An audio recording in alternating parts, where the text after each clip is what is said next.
안녕하세요. 너울쌤입니다. 오늘은 사부 상황별 요양보호 기술에서 13강 임종 요양보호 파트를 같이 개념 정리도 하고 문제도 풀어보는 시간 갖도록 하겠습니다. 임종 요양보호의 세부적인 목차예요. 그래서 1절에 임종기 단계별 지원, 또 2절에 임종 대상자 지원 및 가족 요양보호, 그 다음에 3절에 임종 대상자 관리 이렇게 나눠져 있고요. 여기도 중간중간에 좀, 개편된 내용들이 기존 책에 비해서 좀 꽤 많이 차지하는 부분이거든요. 그래서 그런 부분들 중점적으로 같이 살펴보도록 하겠습니다. 자, 1절에 해당하는 임종 단계별 지원에서는 제일 먼저 임종 적응 단계. 자, 엘리자베스 키블러 로스라고 하는 분이 임종도 적응을 하기 위해서는 5단계를 잘 거쳐가야 된다. 이렇게 설명하고 있거든요. 그래서 부정, 분노, 타협, 우울, 수용. 사실 모두가 다 이 과정을 다 거치면서 임종을 맞이하지는 않아요. 그런데 아무래도 적응은 다 겪어보는 게 제일 좋거든요. 그리고 무엇보다 수용이라는 단계를 잘 거쳐갔을 때, 그때 이제 죽음을 준비할 수 있는 시간이 많이 마련이 되기 때문에, 다 단계를 거치는 정말 적응이 맞다. 이런 말을 꼭 하고 싶어요. 자, 그럼 이제 부정 단계부터 수용 단계까지 우리가 문제를 풀기 위해서는 어떤 걸 알고 있어야 되냐. 각 단계의 특징들이 있거든요. 그런데 일단 뭐부터 말씀드리고 싶으냐면, 부정과 분노만 잘 구별하시면 돼요. 타협, 우울, 수용은 읽어도 틀릴 일이 거의 없어요. 그런데 부정과 분노는 가끔 문제를 푸시다가 오답 나는 경우가 생기거든요. 그래서 그게 뭐냐면 단어 때문에 그래요. 단어. 비슷한 단어가, 똑같은 단어가 반복이 되거든요. 자, 그러면 어떤 단어가 반복이 되냐? 자, 부정에서 제일 중요한 건 사실로 받아들이려 하지 않는다는 거. 어떤 걸요? 죽는다는 사실을. 그래서 아니야 나는 믿을 수 없어 이렇게 이야기하거든요. 이게 부정 단계입니다. 중요한 건 사실로 받아들일 수 없다는 거. 자, 그런데 그렇지 않거든요. 이게 내가 아니라고 해도 기가 돼요. 네. 그래서 분노가 나기 시작을 해요. 화가 나기 시작을 해요. 그런데 분노 단계에도 나는 아니야 이런 말이 들어가거든요. 아니야가 아닙니다. 대부분 분노의 단계의 내용을 보고 아니야를 보고 부정에다 답을 치시는 분도 있어요. 여기만 조심하시면 됩니다. 그러면 분노에서는 어떤 걸 기억해야 되냐면 왜자를 기억하셔야 돼요. 왜? 왜 하필이면 나야? 혹은 왜 지금이야? 자, 죽는다는 사실을 모르는 사람은 없습니다. 그래서 태어나면 사람은 누구나 죽기 마련이고, 그런데 어느 부분에 화가 나는 거냐면, 아니, 죽는다는 거 아는데요. 왜 지금 죽어야 돼요? 이게 화가 나는 거고요. 아니, 주변에 세상에 사람들이 이렇게 많은데 왜 하필이면 내가 죽어야 돼요? 여기에 대한 분노가 생기는 거예요. 그래서 어디에서나 누구에게나 불만스러운 면을 찾으려고 하고 또 주위로부터 관심을 끌려고 합니다. 왜 관심을 끌려고 할까요? 살아있는 모든 존재에 대해서 화가 나기 시작을 하거든요. 이게 분노 단계. 구별되셨죠? 네. 자, 그 다음에 타협은 그래, 내게 이런 일이 벌어졌어. 하지만 삶이 얼마가 아니라도 연장되기를. 그러니까 뭐에 대한 타협이냐면 시간의 연장에 대한 타입이죠. 네. 그다음 이제 우울 단계로 가면 근심과 슬픔을 더 이상 말로 표현하지 않고 울기도 하고요. 안 되는 거죠. 타협점을 찾아도 죽음이라는 것이 타협이 될 수 있는 부분이 아니다 보니까 이제 이때는 곁에 있어줄 사람을 좀 필요로 합니다. 자, 그다음 이제 수용은 마지막 정리의 시간을 보내기도 해요. 정리의 시간. 수용까지 와야지만 그때 가서 비로소 내가 아닌 내 주변을 돌아볼 수가 있거든요. 그 시간이 결국 정리의 시간을 갖게 만들어줍니다. 이렇게 각자 5단계의 특징들이 있으니까 부정과 분노 단계를 좀 꼭 구별해 주셨으면 좋겠어요. 자, 두 번째는 임종기 상담 기술이다. 이렇게. 여기도 추가된 내용들이에요. 그래서 임종에 대한 태도와 감정들은 많은 요인에 의해서 사람마다 달라질 수 있는데 그게 어떤 거냐. 뭐 죽음의 경험 또는 성격의 특성 또 이제 종교적인 신념 또 그분의 문화적인 배경 이런 거에 의해서 임종을 대하는 태도와 감정들은 사실 아주 많이 바뀝니다.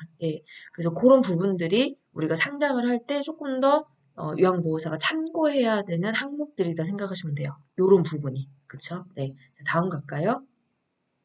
자, 다음이 2절입니다. 임종 대상자 지원 및 가족 요양보호 이렇게 되어 있고요. 자, 이제 임종을 맞이하게 됐을 때 임종의 징후들이 있어요.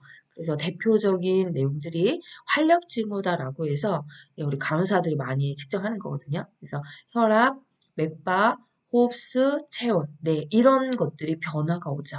네, 혈압이 막 떨어지고 맥박수가 막 약해지고 또는 막 빨라지고 호흡수의 변화가 생기고 체온도 바뀌죠.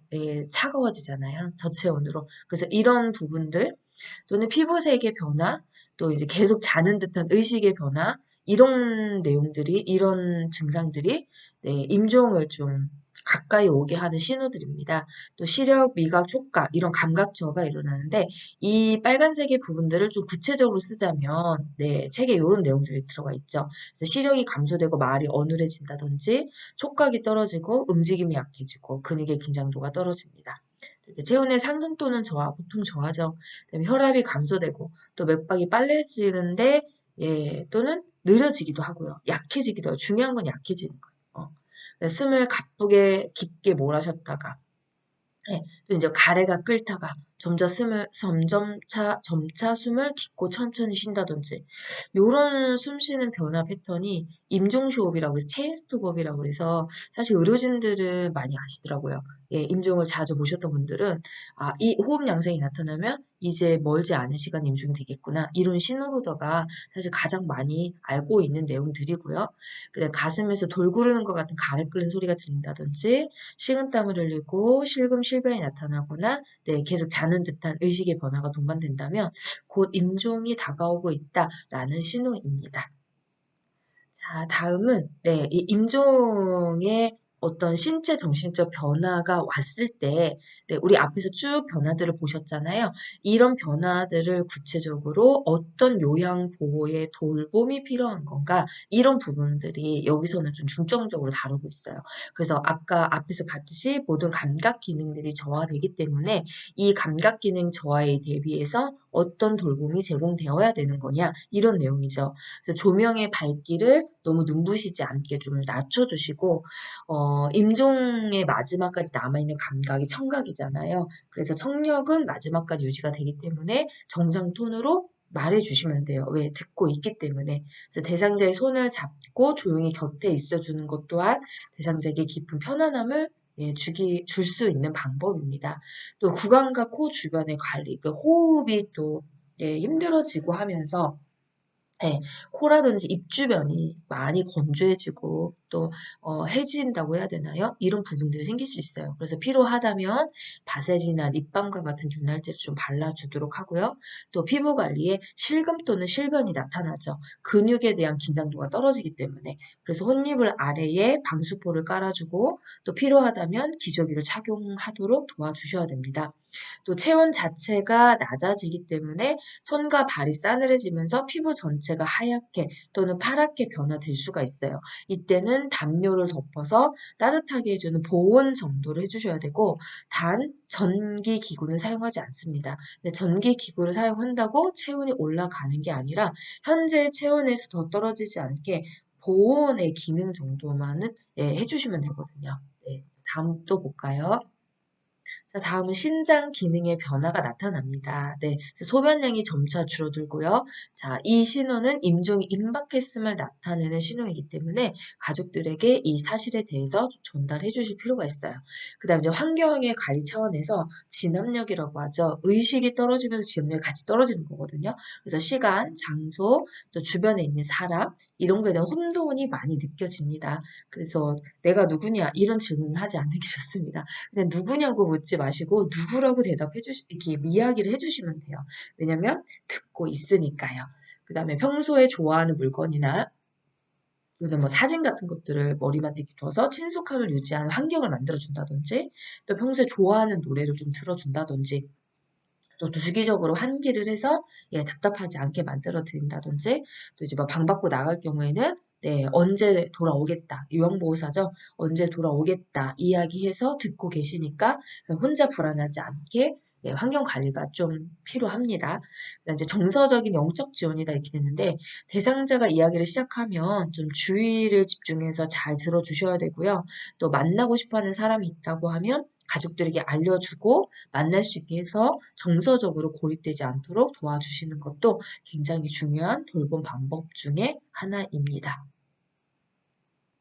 자, 다음은 대상자 돌봄에서 이제 한 단계를 더 나가서 가족에 대한 돌봄의 내용이에요. 그래서 사별 전에 가족은 어떻게 요양보호 돌봄을 좀 적용해드려야 되고 또 사별된 후에는 어떻게 해야 되겠죠. 구분이 좀 되어 있는데 네, 사별 전에는 대상자 옆에 함께 있는 것이 가족들에게도 좋은 기억으로 간직될 수 있고요. 또 가족들이 교대로 대상자 곁에 함께 있을 수 있도록 도와주시면 더 좋습니다. 또 이제 여력이 좀 된다면 아직 소통이 남아 있을 때 사진이나 동영상 같은 것들 오래 남잖아요. 그래서 이런 것들 좀 촬영을 해서 네, 뜻깊은 어떤 이벤트나 이런 것들을 좀 할 수 있게 도와주시면 좋고요. 그다음에 이제 사별 후에는 애도의 과정이 정상 반응이고요. 또 향후 마음을 치유하는 데 필수적이고 그러나 사람마다 애도 반응은 다 다를 수 있습니다. 그래서 꼭 뭐 이렇게 해야 된다 그런 과정은 없고요. 또 아무런 판단 없이 마음의 아픔을 좀 들어줄 수 있는 사람이 있다면 예, 또 그 아픔이 달래지기도 하겠죠.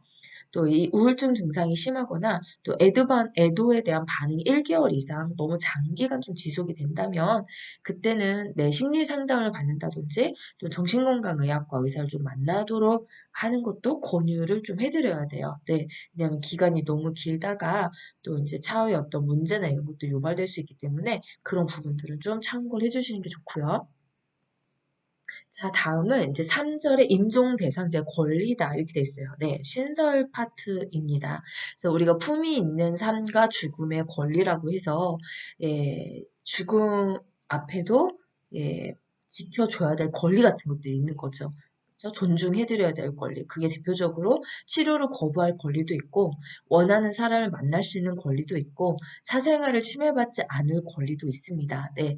자, 그거에 이제 준해서 임종을 앞둔 대상자의 권리 장전이라는 게 있죠. 그래서 미국 간호학회지가 임종 환자 보호자를 위한 워크숍을 통해서 이 권리 장전을 발표했어요. 그래서 이게 표준교재에 있는 그대로의 내용들이고 혹시 책을 수업을 나가면서 읽어서 조금 기억이 나신다면 네, 그럼 뭐 그냥 통과해도 느낌 정도로 파악할 수 있고요. 혹시 예, 생각이 전혀 안 나거나 예, 꼼꼼히 좀 읽지 않으셨다면 한 번쯤 읽어보시기를 권장을 드립니다. 네, 왜냐면 뭐 임종 환자와 보호자를 위한 워크숍을 통해 만든 임종을 앞둔 사람들의 권리 장전에 대한 내용으로 옳은 것을 골라봐라. 이런 문제들이 사실 충분히 출제될 수 있거든요. 그랬을 때 예, 여기 안에 나와져 있는 네, 뭐 고통으로부터 자유로울 권리가 있다. 또는 질문에 성심껏 답변을 들을 권리가 있다. 이런 부분들을 좀 말을 바꿔서 문제를 오답을 끌어낼 수 있어요. 그러니까 꼼꼼히 한번 읽어보지 않으셨다면 한번 읽어보시기를 적극 권장을 드리는 거고요. 저랑 수업하시면서도 하실 수 있어요. 정지 버튼 누르시고 여러분의 육성으로 예, 사실 뭐든지 남이 읽고 들려주는 것보다 내 목소리를 내서 내가 읽었을 때, 소리를 내서 읽었을 때 이해가 제일 빠르거든요. 네, 왜냐면 자연스럽게 흘러가지 않는 곳은 이해가 안 된다는 거예요. 막히는 구간. 거기는 조금 더 내가 공부를 해야 되는 곳이다. 이렇게 생각하시면서 갈 수 있기 때문에 직접 한번 네, 선생님들의 목소리로 읽어보고 지나가셨으면 좋겠다라고 하는 곳이 저는 여기에요. 권리장점. 네, 제가 물론 이거 들을 수는 있는데 그렇게 안 하고 네, 선생님한테 맡기도록 하겠습니다. 자, 다음 파트요. 자, 다음은 사전 연령 의료 의향서 작성에 대한 내용입니다. 2023년 개정 네, 되기 이전에도 있던 내용이고요. 지금도 내용은 동일합니다. 그런데 굉장히 많이 시험에 나왔던 영역이에요. 음.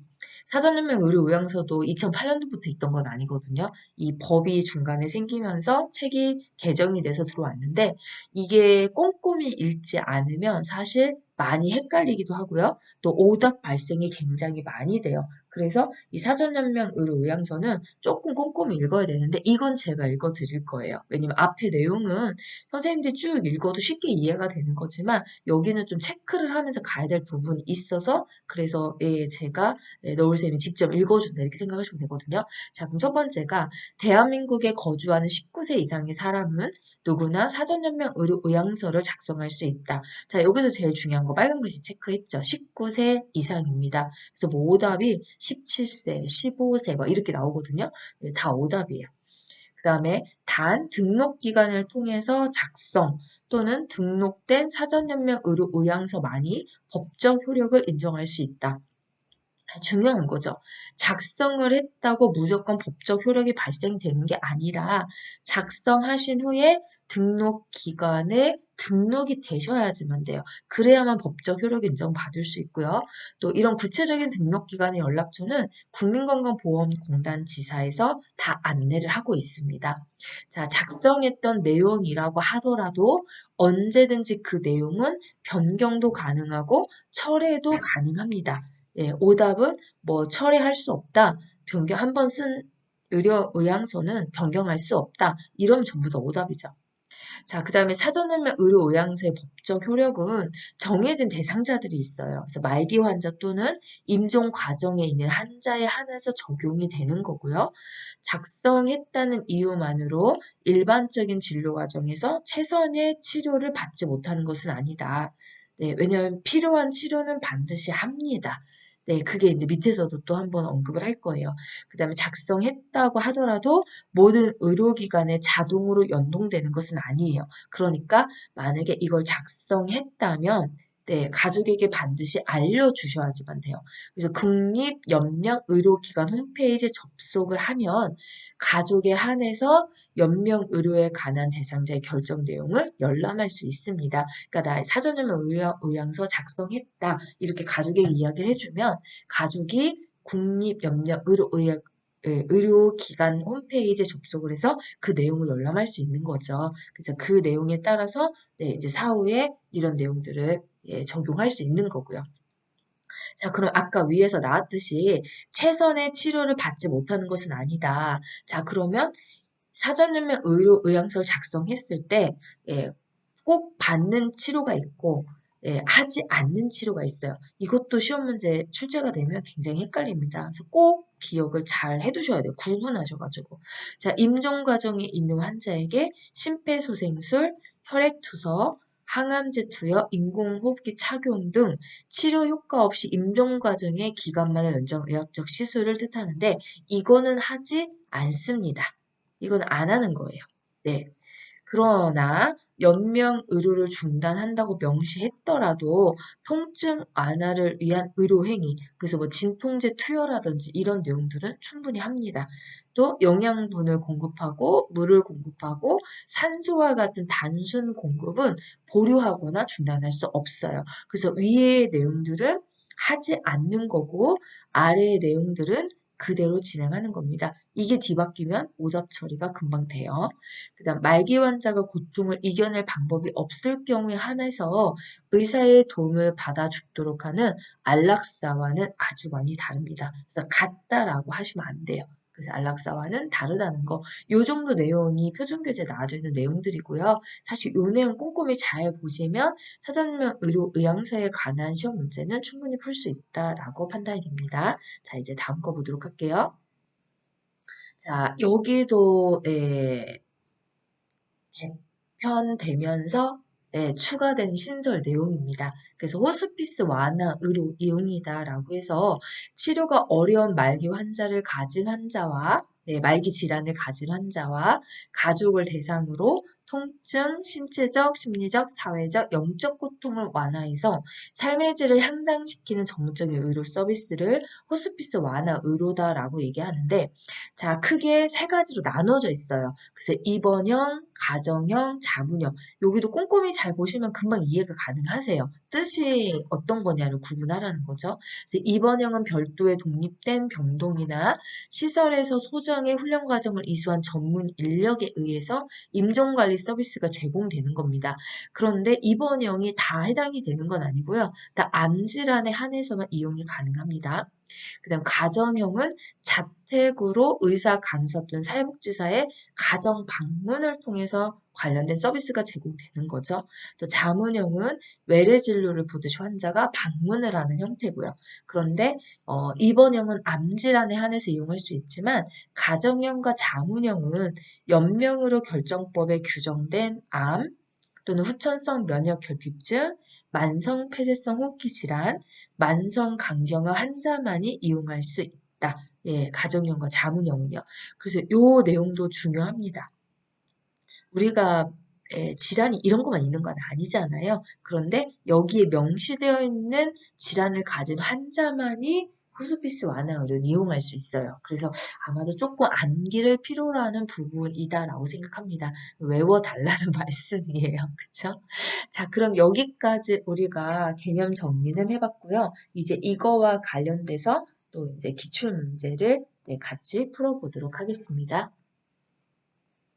1번, 임종 적응 단계 중 분노 단계에서 일반적으로 나타나는 특징은 1번, 자신의 근심과 슬픔을 표현한다. 2번, 상황을 체념하고 마지막을 준비한다. 3번, 삶이 조금이라도 연장되기를 바란다. 4번, 주변 사람들에게 불평을 하면서 관심을 끈다. 5번, 건강을 다시 회복할 수 있다고 믿는다. 네, 정답은 4번입니다. 주변 사람들이 불평을 하면서 관심을 끌죠. 네, 억울해요. 네, 왜? 이런. 그래서 반항과 분노를 표출하기도 하고, 왜 하필이면 나야? 왜 지금이야? 그래서 왜자가 되게 중요하다고 그랬어요. 분노 단계에서는. 자, 그럼 상황을 체념하고 마지막을 준비하는 건 수용. 조금이라도 연장되기를 바라는 건 타협. 다시 회복될 수 있다고 믿는 건 부정. 이렇게 각 단계의 특징으로 만든 문제였습니다. 자, 이제 2번. 임종이 임박한 대상자의 신체적 변화로 옳은 것은 1번 수면 시간이 길어진다. 2번 혈압이 상승한다. 3번 피부가 붉어진다. 4번 동공이 축소된다. 5번 소변 양이 증가한다. 네, 정답은 1번이죠. 수면 시간이 점점 길어지면서 의식의 변화가 생깁니다. 네, 혈압 떨어지고요. 피부 하얗게 또는 창백해지고요. 동공이 축소, 동공의 반응이 없어요. 네, 이게 동공의 사이즈가 늘었다 줄었다 이렇게 빛에 좀 반응하고 그렇게 해줘야 되는데 예, 그 전혀 그런 게 이제 없어지는 게 임종이 임박해지는 겁니다. 그래서 펜라이트라고 해서 펜을 이렇게 갖다 불빛을 대면 불빛이 가까워지면 예, 동공 사이즈가 줄어들고 멀어지면 커지고 이 빛의 변화가 있어야 되는데 그런 변화가 전혀 없어지죠. 소변량이 증가가 아니라 소변량도 감소되죠. 네, 자 다음 문제요. 자, 3번 임종 대상자를 도울 때 마지막까지 남아있는 감각을 고려하여 돕는 방법으로 옳은 것은 1번 손을 잡아준다. 2번 조명을 밝게 켜둔다. 3번 가족 사진을 보여준다. 4번 좋아하는 음악을 들려준다. 5번 즐겨 쓰던 아로마 향을 맡게 한다. 네, 정답은 4번이죠. 자, 마지막까지 남아있는 감각이 어떤 거였죠? 청각. 그럼 청각을 우리가 감각에 대해서 해줄 수 있는 방법은 들려주는 거죠. 그래서 정답이 4번이었습니다. 다음 문제 갈게요. 4번 임종을 앞둔 대상자에게 죽음이 임박하였음을 예측할 수 있는 상태는 1번 대소변 실금이 나타난다. 2번 동공이 축소된다. 3번 피부가 붉고 따뜻하다. 4번 시간, 장소, 사람에 대해 명확히 안다. 5번 음식이나 수분 섭취량이 증가한다.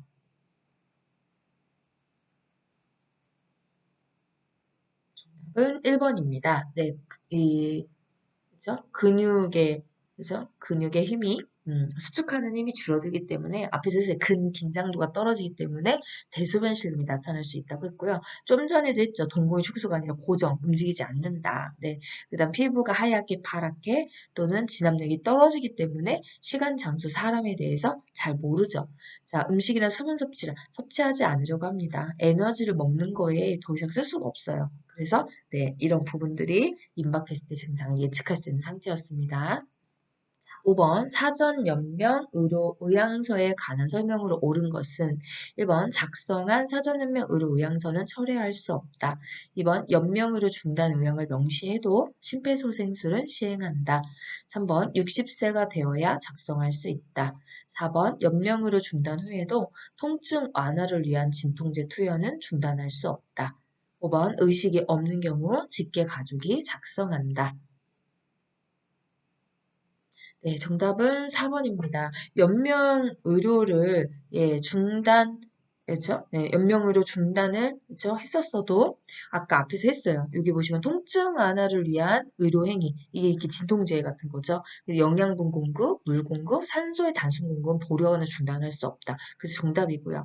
자, 1번에 철회 가능합니다. 변경도 가능하고요. 그 다음에 심폐소생술 안 하죠. 그래서 심폐소생술, 혈액투소, 항암제 투여, 인공호흡기 착용 얘네들은 안 하는 거라고 했어요. 좀 암기가 필요하다고 앞에서도 좀 말씀드렸던 부분이고요. 그 다음에 60세가 되어 작성할 수 있는 게 아니라 말기 환자이거나 19세 이상 성인이면 작성할 수 있습니다. 그리고 5번도 직계가족 안 되죠. 무조건 본인이 스스로 작성하셔야만 됩니다. 자, 이제 마지막 문제가 될 것 같아요. 6번 문제 보도록 하겠습니다.